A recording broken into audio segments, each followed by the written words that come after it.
Pizza Hut. They got pizza here. I mean, the big fast food chains that they do have are just like home, pretty much. They import the food, it's all the same.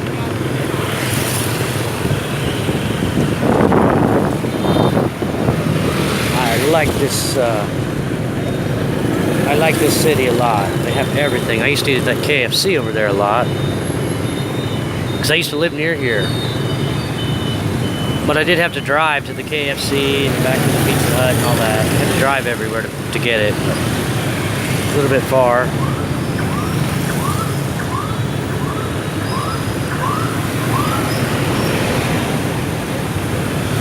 Don't you love this intersection, man? At least there's a light here. Let's go. Time to go.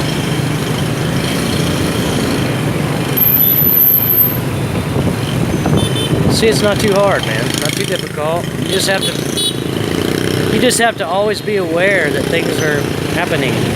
Lots and lots of things happening all around. And you know, you can't move left or right here without looking. You got to be careful when you do that, because people are always flying by. And buses and cars. I almost got hit by a bus one time over by McDonald's in District 1. I was stepping out into a corner, off of a corner, stepping out off of a curb on a corner, and man, that bus, it just grazed my nose.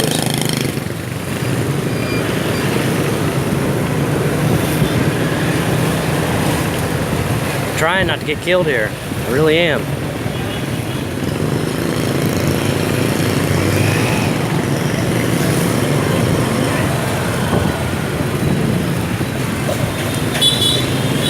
What do you think? Could you live here? Could you live here in Vietnam like I do and do what I do? Probably not. Most people can't do this. Most people are not a good fit for this lifestyle. But they really need teachers here. They need good English teachers here. There's a knife on the ground. Wonder where that come from. Somebody dropped a knife as I'm driving by. They need good English teachers here that love kids. Looks a little plugged up. What happened? It's a little plugged up and it's a little hot. I don't know why it's hot. Maybe it's because of the traffic.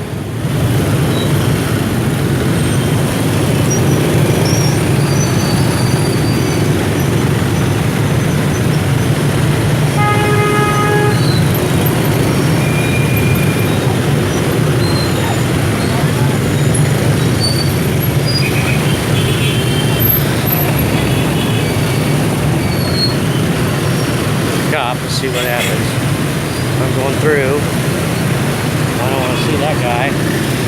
He might take my money.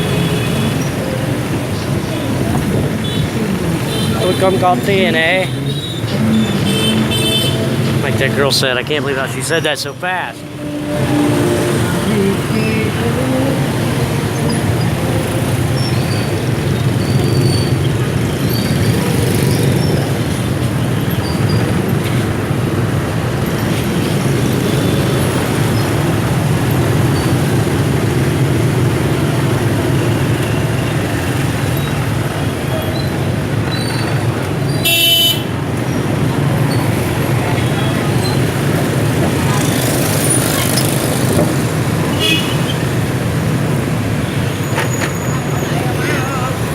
No problem.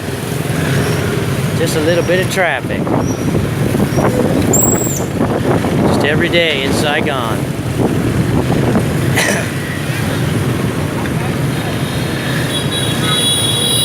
So before I came to Vietnam, I went to Cambodia. I had been working with the Amish. I was working construction with the Amish, and I was doing pretty well with them, actually. But we parted ways, and I needed something to do. I had a girlfriend online. I really wanted to meet her, and I was getting really depressed from being single and living in Indiana. Being a single middle-aged guy living in rural Indiana is not ideal. And I knew if I come to Southeast Asia, I could meet a girl. I've already done my research on Southeast Asia. Anyway, I don't know why, but I elected to go to Cambodia first because I had this idea. I was going to meet this girl from India there.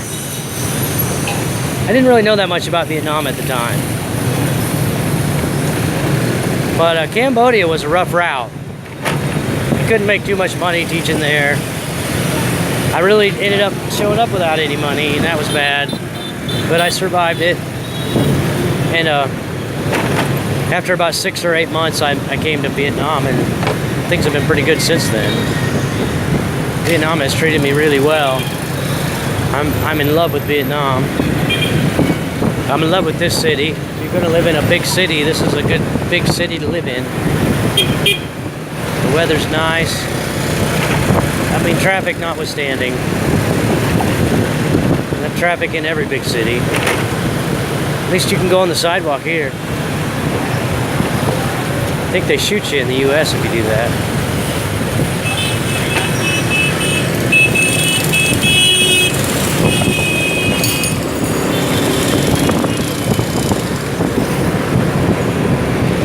You see how easily I do this with one hand? It's easy. You just have to stay on your toes, be aware all the time. I mean, even with two hands. You can't take your eyes off the road here, obviously. Even though it's very tempting at times. It's very tempting at times because you want to look at hot girls. Hot girls everywhere.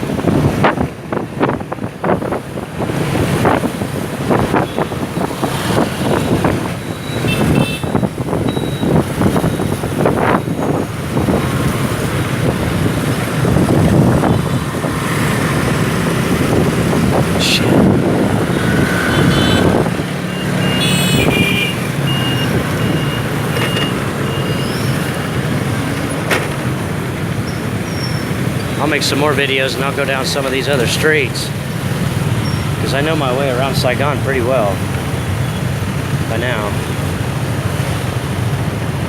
I can always use Google. The problem with Google is it'll route you far out of your way to go somewhere. So you gotta keep an eye on it. These dudes must be moving. Looks like he's got the wall mount for that TV, maybe. I don't know.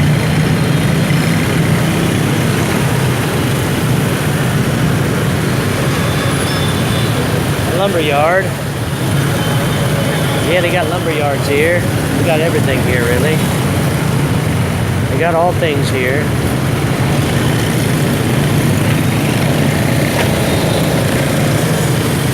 And it's an easier life here. There's no doubt about it. It's an easier life for me.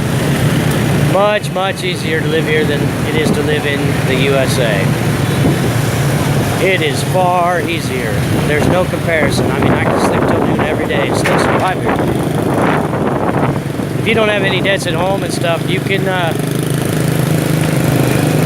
just teach a few hours in the evenings and have more than enough money.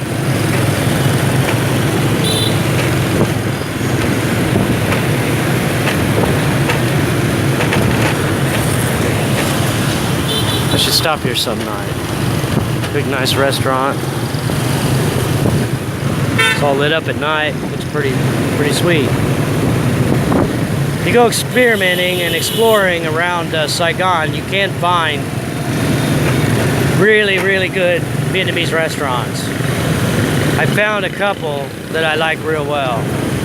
One in District 4. Everything they make is awesome.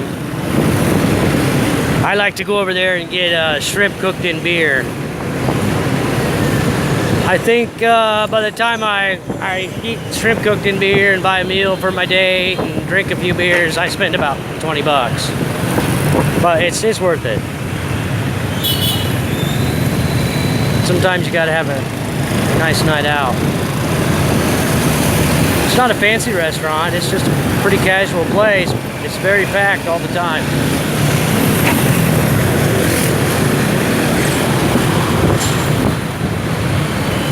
forget what the name of it is, or I tell you. More than likely, it's got the same name as a lot of other places. You never find it that way, but maybe I'll show you on video sometime. I'll go in there and have some shrimp cooked in beer. It is as good as it sounds. And I'm not a big seafood eater, but shrimp is good. Shrimp's pretty tasty. Crab is tasty, but I don't like to work for it. Hot stuff. Show enough.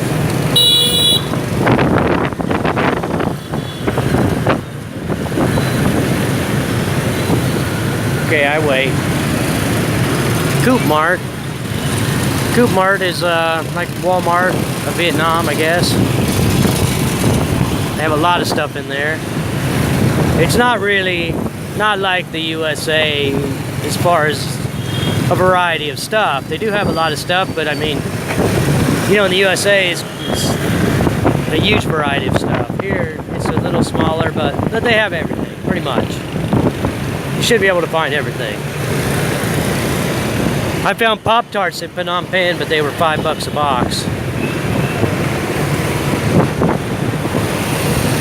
I'm guessing the ruling class gets a spiff on everything they import into Cambodia. They don't really make anything in Cambodia as far as I know. The whole economy, I mean, you know, rice and cashews and stuff, but the whole economy is based on tourism and some dealings with China. China's a big deal here in this part of the world. And all the Vietnamese are terrified of China. Actually, so are the Khmers. They're not really hip on China taking over their countries and coming in and buying them out. They know that that's what's happening. They can't really do much about it. The Vietnamese people have about as much say over their government as we do at home. They probably got a little more, I don't know. I don't know if you've seen the research study that come out here, I don't know, about a year ago, about the American public has almost no say in policy. Almost none. Now that we have Trump, we have a little more. Whatever you think of Trump, he's doing what he promised to do. Which kind of makes the whole Russian collusion thing stupid, because why in the world would Putin want Trump to keep his campaign promises? That makes no sense. It doesn't make sense if you think about it. See the turtles? Turtle vendor. I'm gonna stop and get a turtle one of these days, but what would I do with it? I haven't been keeping pets ever since, I don't really like to keep pets since my divorce. I want to be free to move around. I'm looking for a place that is a good place to be. In case the world melts down, I need a good place to be.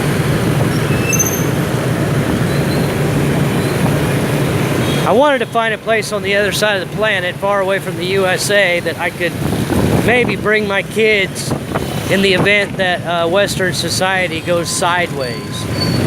I know you're probably thinking that'll never happen.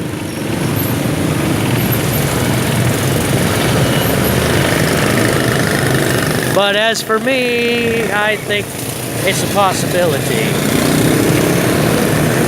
It's a possibility. They have issues in the West.